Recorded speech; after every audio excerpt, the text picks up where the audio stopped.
Ada pepatah lama berkata, di balik seorang pria sukses, niscaya ada perempuan hebat yang mendukung di sampingnya. Tapi selain pepatah itu, sejarah Indonesia juga mengajarkan, di balik sosok seorang presiden pasti ada jenderal militer kuat yang mendampinginya.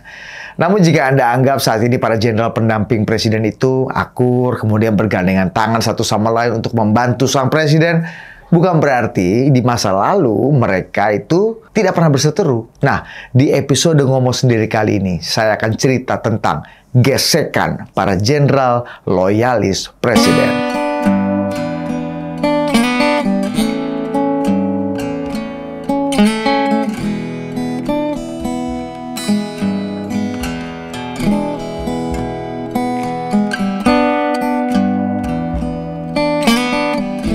Dalam perjalanan sejarah kita, dikenal selalu ada jenderal militer kuat yang menjadi kepercayaan, menjadi anak kesayangan, menjadi penjaga, sampai menjadi pembisik dan eksekutor sekaligus semua tugas presiden. Presiden Soekarno memiliki beberapa jenderal favorit. Sebut saja ada Jenderal Ahmad Yani, ada Marsikal Omar Dhani, ada Jenderal Ibrahim Aji atau Jenderal KKO Hartono. Masa kepemimpinan Presiden Soeharto sepanjang 32 tahun juga melahirkan beberapa jenderal kesayangan. Sebut saja nama Jenderal Ali Murtopo, ada Jenderal M. Yusuf, ada Jenderal Benny Murdani, sampai Jenderal Tri Sutrisno. Sementara di masa kepresidenan Habibie yang singkat, kita bisa sigap menyebut sosok Jenderal Sintong Panjaitan dan Jenderal Wiranto yang ada di sekitar Presiden Habibie. Presiden Gus Dur pun dikenal punya beberapa jenderal andalan.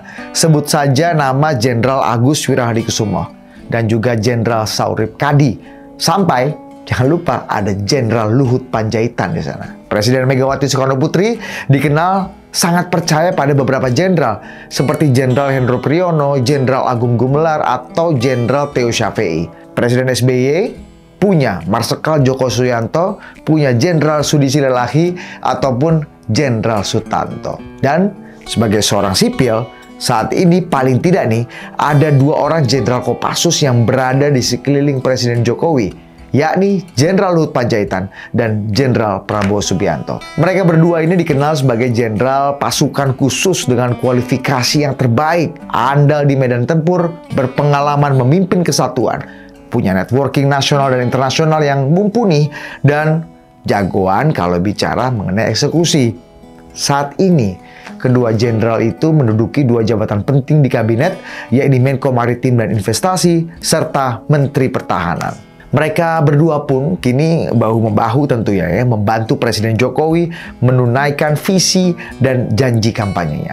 Dalam buku Kepemimpinan Militer Catatan dari Pengalaman Letnan Jenderal TNI Prabowo Subianto, Prabowo yang merupakan lulusan Akademi Militer tahun 1974 ini menceritakan awal mula pertemuannya dengan Luhut. Kala itu Prabowo masih berpangkat kapten, sementara Luhut baru kembali dari operasi Nanggala 5 di Timur Timur. Luhut yang merupakan lulusan terbaik Akademi Militer tahun 1970, kemudian diangkat menjadi Kepala Seksi 2 Operasi Grup 1 Kopassus, dan Prabowo ditunjuk sebagai wakilnya. Keduanya bahkan saat itu langsung dikirim untuk mengikuti pendidikan sekolah Special Force ke Amerika Serikat. Dan sejak kembali dari Amerika Serikat, Prabowo bersama Luhut kemudian dipanggil oleh Jenderal Benny Murdani. Mereka berdua kemudian diperintahkan untuk sekolah anti-teror di Jerman. Setelah sekolah itu, mereka berdua diperintahkan membentuk sebuah pasukan anti-teror yang kemudian diberi nama Detasemen Gultor 81, di mana Luhut kemudian menjadi komandannya dan Prabowo menjadi wakilnya. Tapi siapa sangka di suatu masa Luhut dan Prabowo yang sama-sama menjadi prajurit cemerlang di Kopassus, dulu namanya Kopasanda ya, pernah terlibat perseteruan yang sangat serius. Hal ini tergambarkan dengan jelas dalam sebuah kegaduhan kecil dalam Detasemen 81 Anti-Teror Kopasanda atau Komando Pasukan Sandiuda. Kegaduhan ini terjadi pada bulan Maret 1983, tepat menjelang sidang umum MPR RI. Seperti halnya pernah dituturkan oleh Pak Dana Baban dalam memoarnya, setelah kepulangannya dari Seskowat atau Sekolah Komando Tinggi TNI Angkatan Darat, Mayor Luhut Binsar Panjaitan sontak saja dikejutkan dengan adanya pasukan khususnya yang kemudian telah disiagakan di Kompleks Kopasanda Cijantung, Jakarta Timur. Adalah Kapten Prabowo Subianto yang juga merupakan wakilnya yang telah menyiagakan pasukannya. Ketika ditanyakan apa sih yang sebenarnya terjadi, Prabowo kemudian membeberkan rencananya untuk menangkap Jenderal Benny Murdani yang dianggapnya akan menggulingkan Presiden Soeharto. Ternyata tidak hanya Jenderal Benny, tapi instruksi tersebut juga ditujukan untuk menangkap 3 perwira tinggi ABRI lainnya, Letjen Sudarmono, Letjen Murdiono, dan Marsikal Madya Ginanjar Kartasasmita. Ketiganya itu bisa disebut sebagai ring satunya Presiden Soeharto di istana. Prabowo kemudian segera memperingatkan Luhut bahwa kantornya sudah disadap. Jadi percakapan mereka dibawa keluar ruangan. Tudingan ini kemudian mencuat didasarkan adanya penyadapan dan dugaan distribusi pasokan senjata di markas ABRI. Prabowo pun merencanakan sebuah operasi penyelamatan dengan berencana membawa Presiden Soeharto ke markas Kopasanda di Cijantung, Jakarta Timur. Mayor Luhut apakah percaya? Belum tentu. Pada saat itu Mayor Luhut tidak lantas percaya begitu saja. Sebab menurut Luhut, Jenderal Benny nggak mungkinlah melakukan kudeta. Seperti dikutip dalam memoir Sintong Panjaitan, Luhut berujar, "Wo, kamu minta saya bawa Soeharto ke sini, itu melakukan bypass garis komando seberapa jauh?" Itu kata Luhut. Luhut kemudian melaporkan kejadian ini ke atasannya, Kolonel Sintong Panjaitan. Tidak hanya itu, Kapten Prabowo yang sudah sangat siap ini menangkap Jenderal Benny pun diajak Luhut untuk menghadap langsung komandannya di Kopasanda waktu itu, Brigjen Yogi S. Mehmet. Sama halnya seperti Luhut, Brigjen Yogi mempertanyakan asal informasi yang didapatkan Prabowo mengenai rencana kudeta Benny Murdani. Prabowo pun memberikan jawaban yang hampir senada dengan jawaban yang diberikannya kepada Luhut. "Sudahlah Jenderal, ini informasi A1. Jenderal harus bertanggung jawab kalau terjadi apa-apa," kata Prabowo. Tak puas dengan tindakan Prabowo itu, malam hari itu juga Brigjen Yogi Mehmet lantas membawa Prabowo bersama Luhut tentunya menghadap Panglima ABRI Jenderal M. Yusuf. Dari Jenderal Yusuf inilah mereka semua mendapatkan konfirmasi langsung dari Presiden Soeharto bahwa informasi yang diterima mereka sama sekali tidak benar. Dengan nada sedikit membela, Soeharto bahkan menyebut Benny Murdani sebagai orang yang paling loyal dan rela mati demi dirinya.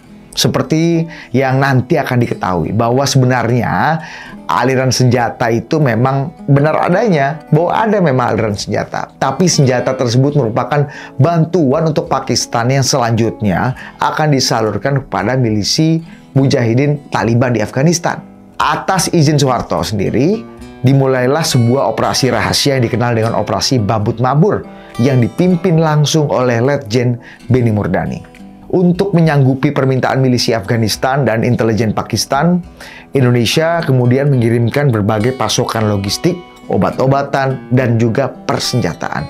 Ada sekitar 2.000 pucuk senjata bantuan Uni Soviet, warisan inventaris dari masa-masa Trikora dan juga Dwikora yang akan dikirimkan dari Bandara Halim Perdana Kusuma. Jadi kalau ada ungkapan ibarat senjata makan tuan, ya mungkin nih Soviet sedang dimakan oleh senjata bantuannya sendiri. Oke, itu tadi mengenai senjata yang ditengarai atau dicurigai menjadi alat Benny Murdani untuk mengkudeta Soeharto yang langsung dibantah oleh Soeharto sendiri. Kita balik ke masalah tuduhan Prabowo tadi ya. Ternyata kasus tuduhan kudetanya Benny ini sampai juga ke telinga pucuk pimpinan ABRI, termasuk Benny sendiri.